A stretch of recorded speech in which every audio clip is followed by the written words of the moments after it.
கரூர் மரணத்தை பொறுத்த வரைக்கும் தொடக்க நிலையில் அண்ணன் சீமானவர்கள் வந்து கரூர் மருத்துவமனை வாசலில் பேசினாங்க. பேசுகிறப்ப தம்பி விஜய்க்கு என்னுடைய ஆழ்ந்த அனுதாபங்கள் அப்படின்னு பேசுகிறோம்.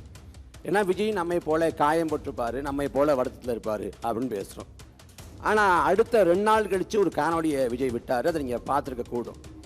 அந்த காணொலியில் சோக ரேகை, கவலை, குற்ற உணர்ச்சி எதுவுமே தென்படலை. காவல்துறை போக சொல்லிட்டாங்க, நாங்கள் போயிட்டோங்கிறாங்க. சரி, விஜய் மட்டும் போக சொன்னாங்களா இல்லை கட்சிக்காரங்க கூண்டோடு காலி போட்டு ஊரோட்டு ஓடுங்கன்னாங்களா? கரூரில் இறங்கி விடிய காலம் 3 மணிக்கு நாங்கள் போயிட்டோம். போனால் கட்சிக்காரங்க இருந்தாங்க, நாங்கள் அந்த உடம்புகளை பார்த்தோம். அடுத்த நாள் காலையில் அண்ணன் சீமான் வந்தாங்க. ஆனால் தாவேக்காரங்க ஒருத்தர் இல்லையே, எல்லாரும் அலைபேசி அணைச்சி வச்சுட்டு ஊரோட்டு ஓடிட்டாங்க. முழுக்க முழுக்க தன்னை பார்க்க வந்து செத்து போயிட்டாங்க, பிணவரைக்கு போயிட்டாங்கிற குற்ற உணர்ச்சி இல்லாமல் விஜய் களத்தை விட்டு ஓடி போனார். காவல்துறை கரூரில் இருக்க மாட்டான்னு சொன்னாங்களா இல்லை சென்னைக்கு போய் பணிவில் படுத்துக்க சொன்னாங்களா? விஜய் இந்த 2 ஆண்டு காலத்தில் 2 போராட்டம். சென்னையில் ஒரு 40 நிமிஷம், ஒட்டுமொத்த கட்சி ஆர்ப்பாட்டமே 40 நிமிஷம், பரந்தூரில் 20 நிமிஷம். அதை தாண்டி 26 தேர்தலில் விஜய் தோற்று போனால் அவர் களத்தே இருக்க மாட்டார், கட்சியை முடிச்சுட்டு போயிடுவார். இந்த ஆமக்கருக்கு இதெல்லாம் சில்லறத்தனமான விமர்சனம். ட்விட்டரில் கமெண்ட் போடுறான், அவன் போடுவேன். விவாதம் அப்படி வந்துட்டா ஒரு தரமான வாதங்களை வைங்க.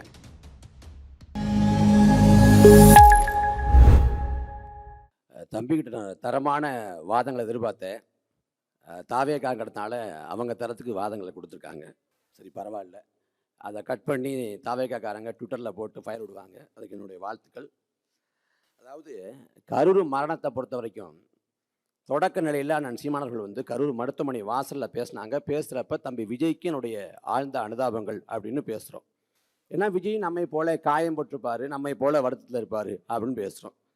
ஆனால் அடுத்த 2 நாள் கழித்து ஒரு காணொலியை விஜய் விட்டார். அதை நீங்கள் பார்த்துருக்க கூடும். அந்த காணொலியில் சோக ரேகை, கவலை, குற்ற உணர்ச்சி எதுவுமே தென்படலை. அந்த மரணங்களுக்கு நான் தார்மீக ரீதியாக பொறுப்பேற்கிறேன், தெரிந்தோ தெரியாமலோ நான் காரணம் அமைச்சிட்டேன், நான் வருந்துறேன் அப்படிங்கிற எந்த வார்த்தையும் இல்லை. மாறா படத்தோட வசனம் போல ஒரு வசனத்தை பேசுகிறார். ஐ எம் வெயிட்டிங்கிறத மட்டும்தான் சொல்லலை, அது மட்டும்தான் குறைபாடு. சிஎம் சார் அப்படின்னு தலையை சாய்ச்சிக்கிட்டு அப்படி பேசுறார். அப்போ அந்த சமயத்தில் தெரிஞ்சிச்சு அவருக்கு வந்து 40 ரூபாய் உயிர் போனத்தில் கவலை இல்லை அப்படின்ட்டு. இல்லை என்னென்ன என்ன சொல்கிறாங்க, காவல்துறை போக சொல்லிட்டாங்க, நாங்கள் போயிட்டோங்கிறாங்க. சரி, விஜய் மட்டும் போக சொன்னாங்களா இல்லை கட்சிக்காரங்க கூண்டோடு காலி போட்டு ஊரோட்டு ஓடுங்கன்னாங்களா? எங்கே போனீங்க? நான் வந்து முத நாள் வந்து வேதாரண்யத்தில் ஒரு பொதுக்கூட்டத்தில் இருந்தேன். பொதுக்கூட்டத்தில் அந்த சமயத்தில் பொதுக்கூட்டம் முடித்து பேசி இறங்கின உடனே இந்த மாதிரி சொல்கிறாங்க, விஜய் கூட்டத்தில் 10 பேர் இறந்து போயிட்டாங்க அப்படிங்கிறாங்க. நான் அலைபேசி எடுத்து பார்க்குறேன், 30 பேர் அப்படின்னு செய்தி வருது. ஒரு மாதிரி நம்ம கஷ்டமாக இருக்குது.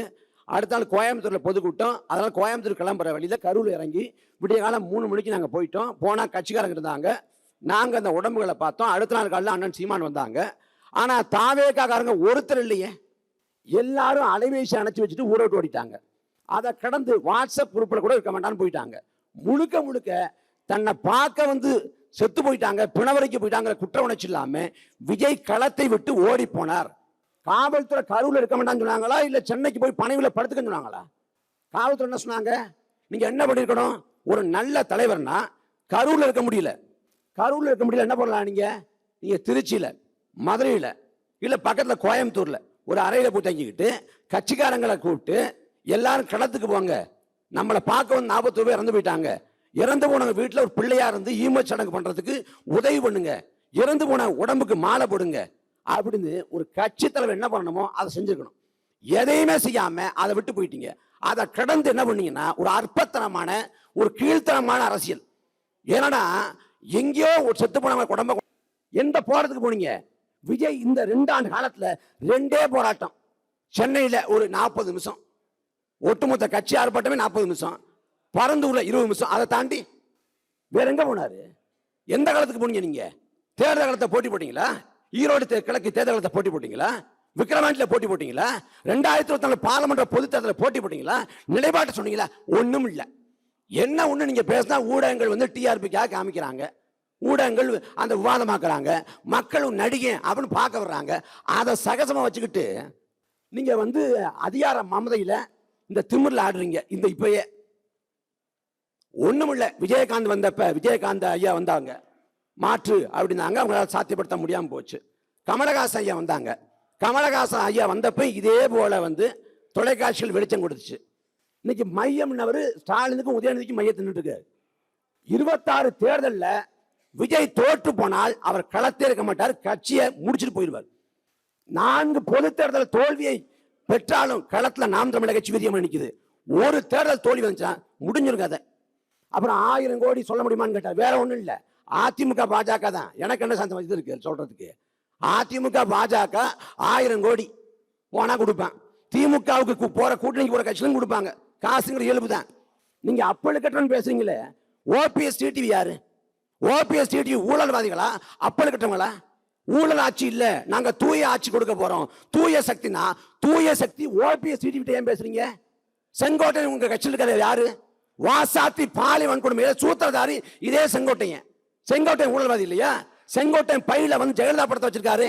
ஜெயலலிதா பெண்மணி யாரு? கேள்வி கேட்டு 1000 கேள்வி இல்லை, அவளை கேள்வி வைக்கலாம். அதை விட்டு இந்த ஆமக்கரு இதெல்லாம் சில்லறத்தனமான விமர்சனம். ட்விட்டர்ல கமெண்ட் போடுறான், அவன் போடுவான். விவாதம் அப்படி வந்துட்டா ஒரு தரமான வாதங்களை வைங்க. அப்புறம் சொல்றாரு ஐயா விஜயகாந்த கடுமையா விமர்சிச்சோம். அது எல்லாருக்கும் தெரியுமே. ஐயா விஜயகாந்த் அவர்களோட அரசியல் பாதை வர, எங்களோட அரசியல் பாதை வேற. நாங்க விமர்சிச்சோம், களத்துல மோதினோம். இன்னைக்கு அவர் இறந்து போயிட்டாரு, அவர் செஞ்ச நற்காரியங்களை போட்டுறோம், வணக்கம் செலுத்துறோம், முடிஞ்சு போச்சு. நீங்க விஜய்க்கு வந்து விஜயகாந்த் ஐயா மேல வந்து அவ்வளவு நன்மதிப்பு இருக்கா? இதே விஜய் வளர்த்து விட்டு யாரு? ஐயா விஜயகாந்த் தான். உங்க படத்துல சண்முக பாண்டியருக்கு வாய்ப்பு கொடுக்கல, ஏன் கொடுக்கல? விஜய்க்கு நன்றி உணர்ச்சி இருக்கா அப்படின்னு கேட்டா நாடே போய் சொல்லும், அவ்வளவு செய்திருக்குது. அப்புறம் வந்து போர் சமயத்துல என்ன பண்ணாருன்னு கேட்டாரு. அண்ணன் சீமான் அடுத்தடுத்து செயல்படுத்தப்பட்டார். அடுத்தடுத்து செயல்படுத்தப்பட்டு தேசிய பாதுகாப்பு உள்ள போனார். தொடர்ச்சியா புதுச்சேரி சிறையில, சென்னை ஈரோடு சிறையில அப்படின்னு தொடர்ச்சியாக அண்ணன் சீமான சிறைப்படுத்தினாங்க. பிரபாகரன் அண்ணன் சொன்னாரு அப்படின்னு வழக்கு போட்டப்ப இத்தாலி சோனியா அண்ணனாங்களாம், என் சொந்த ரத்தம் பிரபாகரன் அண்ணனாக கூடாதுன்னு சொல்லி எந்தவித பின்புலம் இல்லாத போது சாதாரண ஒரு மனிதனாக இனப்படுவதற்காக பேசியவர் அண்ணன் சீமான். அதனால இந்த கீழ்த்தரமான சிந்தனையை வச்சுக்கிட்டு இந்த 3ஆம் தரம் 4ஆம் தரமான பேச்சை விட்டுருங்க. இல்ல கட்சியே அப்படிதான் உங்களுக்கு பதில் சொல்றதை விட்டுறேன், அவெல்லாம் செய்தி.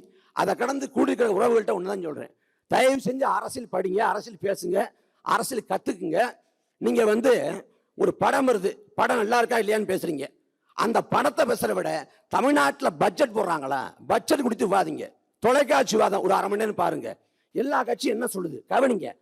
தேனி இருந்த போற இடத்துல, உணவு இருந்த போற இடத்துல, மற்ற எல்லா இடத்துலையும் தயவு செஞ்சு அரசியல் பேசுங்க, அரசியல் கத்துக்குங்க. உங்களுக்கு பிடிக்குதோ பிடிக்கலையோ அரசியல் இல்லாம எதுவும் இல்லை. அதனால ஒரு நல்ல அரசியல் மலரணும்னா மக்களோட மனசுல இருந்தா வர முடியும். அதுக்கு இளைய தலைமுறை விழிப்புணர்வோடு வரணும். வெறுமனே திரை கவர்ச்சி, தனி மனித துதிவாடல், தனி மனித பிம்பம் இதை நம்பிட்டு வராதிங்க. திரைப்படத்துல ஒரே நேரத்தில் 1000 பேரை அடிச்சு பறக்க விடுவாங்க. நிஜத்துல பிரச்சனைனா அம்போன்னு விட்டு ஓடி போயிடுவாங்க. இந்த கலை யதார்த்தம் புரிந்து கொண்டு விழிப்போடு இருங்க. நாளைய சமூகம் எல்லாத்தையும் வந்து ஏற்றுக்கொண்டு, இந்த சிக்கல்களை ஏற்றுக்கொண்டு களத்துக்கு வந்தா மாற்றம் வசப்படும். நாம் தமிழர் கட்சி 26ல் வெற்றி பெறும். நன்றி, வணக்கம்.